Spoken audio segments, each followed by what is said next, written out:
तर पहलगाममध्ये निशस्त्र पर्यटकांना धर्म विचारून मारणारा हाशिम मुसा आणि त्याचे साथीदार काश्मीरच्या जंगलामध्ये आहेत अशी माहिती समोर येते। स्थानिकांची मदत आणि जोडीला चीनने पाकच्या ISIला दिलेलं आधुनिक तंत्रज्ञान याच्या जोरावर घनदाट जंगलामध्ये सुरक्षा दलाच्या जवानांना मुसा गुंगारा देतोय। बकरे की अम्मा कब तक खैर मनाएगी अशी एक म्हण आहे। मुसासाठी ती लागू पडते। पाहूया हा स्पेशल रिपोर्ट।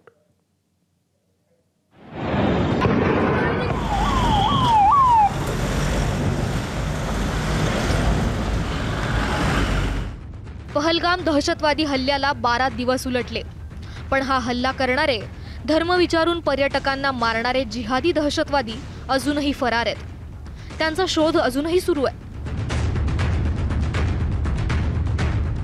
हे दहशतवादी सीमेपलीकडे पाकिस्तानात गेले असतील असा अंदाज होता, मात्र हे सगळे अतिरेकी काश्मीरमध्येच तिथल्या जंगलाच्या आश्रयानं आणि स्थानिकांच्या मदतीनं तग धरून आहेत असं सांगितलं जातंय।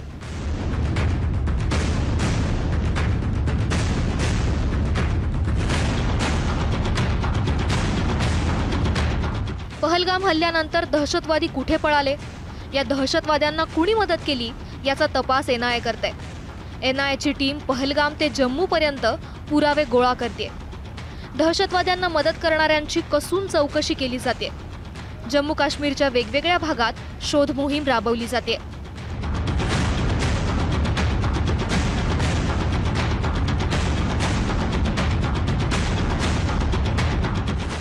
पहलगाम हल्ल्यात सहभागी असलेले हाशिम मुसा आणि त्याचे साथीदार काश्मीरमध्येच आहेत। तिथल्या घनदाट जंगलात हे दहशतवादी लपलेत असा सुरक्षा यंत्रणांना संशय आहे। या दहशतवाद्यांना घेरण्यासाठी भारतीय सेना, पोलीस आणि CRPFनं मोठी तयारी केली आहे। आता प्रश्न असा आहे की 12 दिवसांनंतरही दहशतवादी जंगलात कसे लपून बसले असतील? त्यांना कोण मदत करत असेल? त्यांना शोधणं अवघड का जात असेल? याचं उत्तर चिंता वाढवणार आहे। हल्ला करून कुठे गेले असतील? त्यांना इमिडिएटली तर जाऊ शकत नाही। एक्झॅक्टली। मग थांबले असतील, मग त्यांना थांबल्यावर मग आता आर्मी सतर्क आहे, मग तिथून जायचं। समजा जम्मूमधून इन्फिल्ट्रेट केलं त्यांनी नौशेरामधून, नौशेरामधून त्याला जायला 3 ते 4 दिवस लागतात। मग तिथून क्रॉस कसं करायचं? माझ्या एक्सपिरियन्सप्रमाणे ते इथेच दबा धरून बसलेले आहेत। जरा बसिरान घाटीतून आपण वरचं पहाडावर चढून, जंगल खूप दाट आहे वर, आणि वर आलो आणि खाली लगेच तराल घाटी निघते। तराल घाटीमध्ये आणि आपण जायचं म्हणजे एका दिवसात ऑपरेशन नाही होऊ शकत, 2-3 दिवस लागतात। आणि कुठे करणार? काय माहीत आहेच का तिथे की नाही आहे? त्याच्यावरती जंगल आहे, तिथे पण ते लपून बसू शकतात। हे जेव्हाच आपण करू शकतो, डायरेक्ट इंटेलिजन्स आपल्याला होतं, पिन पॉइंटेड की इथे आहे, आणि ते इंटेलिजन्स येईल। ते इंटेलिजन्स येईल आणि तुम्ही पाहाल की या जे आतंकवाद्यांना आपण मारलं ते येईल। Just a matter of time. स्थानिकांच्या मदतीशिवाय या दहशतवाद्यांना अत्याधुनिक गॅजेट्स आणि मोबाईल ॲप्सची मदत होते। मोबाईल टॉवरवर अवलंबून नसलेले डिव्हाइस आणि फोन ॲप्सच्या सहाय्यानं हे दहशतवादी सुरक्षा यंत्रणांना चकमा देण्यात यशस्वी ठरले आहेत। दहशतवादी युरोपचं अल्पाईन क्वेस्ट नावाचं ॲप वापरतायत। हे ॲप इंटरनेट आणि GPS शिवाय वापरता येतं। या ॲपचा वापर प्रामुख्यानं जंगलात ट्रेकिंगसाठी केला जातो। दहशतवादी चीनी मिलिटरी कम्युनिकेशन डिव्हाइसचा वापर करत असल्याचा सुद्धा संशय। हे उपकरण चीनी मिलिटरीनं पाकच्या गुप्तचर यंत्रणेला म्हणजे ISIला दिलं असण्याची शक्यता आहे। ISI कडून ते डिव्हाइस दहशतवाद्यांना मिळालं असेल असा अंदाज आहे। जगभरातील सैनिक युद्धभूमीवरून कमांड सेंटरला माहिती आणि व्हिडिओ पाठवण्यासाठी हे उपकरण वापरतात।